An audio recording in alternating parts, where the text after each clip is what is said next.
Opa, eu queria falar aqui no comecinho do vídeo que vai ter spoiler do anime Re:Zero, tá? Não spoiler de detalhes e tudo mais, mas vai ter alguns spoilers, tá? Então, pra quem quer assistir o anime e não quer ter spoiler, sai do vídeo. Ou quem não liga pra spoiler, continua assistindo o vídeo aí sem problemas.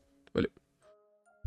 Oi, bem, Re:Zero é um anime sobre um garoto otaku que é chamado de Natsuki Subaru, que descobre que, da pior maneira possível, que possui uma habilidade extremamente poderosa, talvez até OP. Mas esse anime vai mostrar que ser imortal pode não ser o melhor poder do mundo. A história começa quando Subaru é teletransportado para outro mundo enquanto comprava um simples miojo.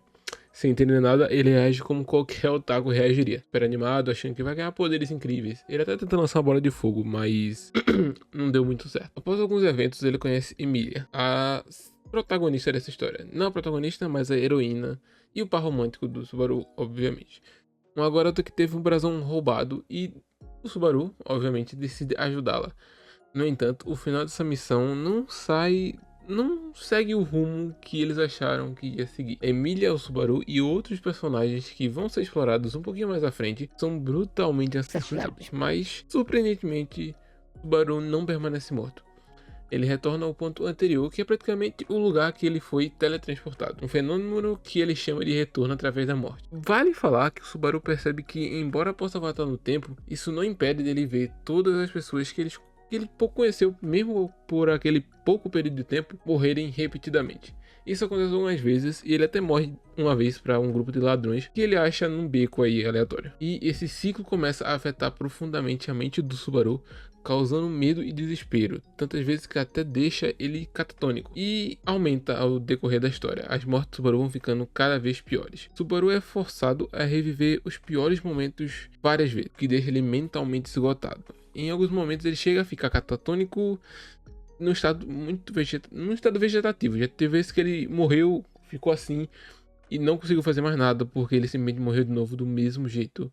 Ele não sabia mais o que fazer e ficou incapaz de lidar com a pressão de ver todos aqueles que ele ama morrer, principalmente depois de passar mais tempo nesse mundo. Ele frequentemente se culpa por não poder usar sua habilidade de maneira mais usável, melhor, uma maneira melhor para poder salvar todos.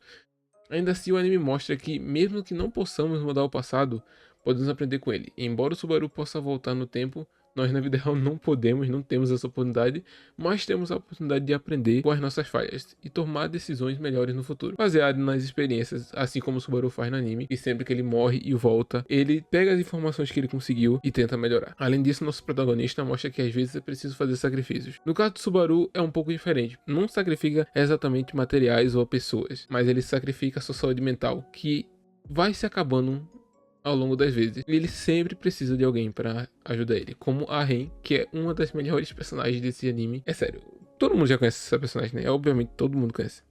E por mais difícil que seja, o anime nos ensina que muitas vezes sacrifícios são necessários para alcançar algo maior. O Baru vai conhecendo novas pessoas ao longo da história, como as crianças dos vilarejos, que estavam prestes a ser atacadas por Majus, que são criaturas criadas por uma das bruxas, que eu não vou falar aqui, mas naquele mundo existe, enfim. Uma das coisas que eu mais gosto nesse anime é ver a evolução do Subaru. Demora um pouco, demora bastante até, mas ele realmente aprende a usar o seu retorno através da morte de maneira mais inteligente, como quando ele atraiu a baleia gigante para uma emboscada usando o miasma da bruxa, que é um poder, não é um poder, mas é um cheiro que ele emana, não sei explicar muito bem, por esse retorno através da morte ser um poder de uma bruxa, que nesse mundo são uma das piores criaturas possíveis e é praticamente o mal encarnado nesse mundo. Até um certo momento do anime, ele não pode contar a ninguém sobre esse retorno através da morte, ele só consegue contar depois pra Echidna, porque por algum motivo ela não é afetada pela maldição da bruxa, que sempre que alguém sabe sobre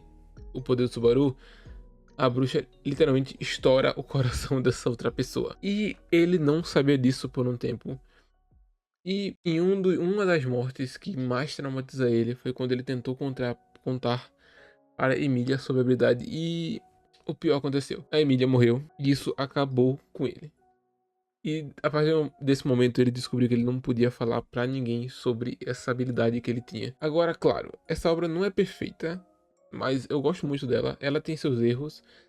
Um deles é o fato do Subaru fazer literalmente tudo pela Emília, mesmo depois de assistir duas vezes legendado e dublado, eu realmente não entendo muito bem essa obsessão dele.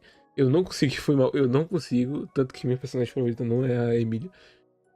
E pra ser honesto, isso me irrita um pouco, porque a outra personagem, a Ren, fez muito mais por ele.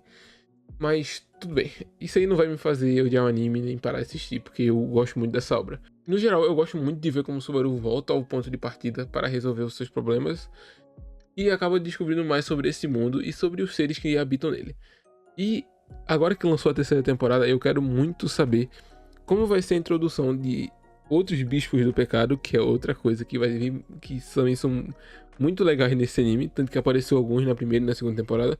Esse anime é muito legal e ele dá pra puxar algumas coisas dele para aprender um pouco sobre esse negócio de você poder arrumar o seu passado e reescrever o seu futuro.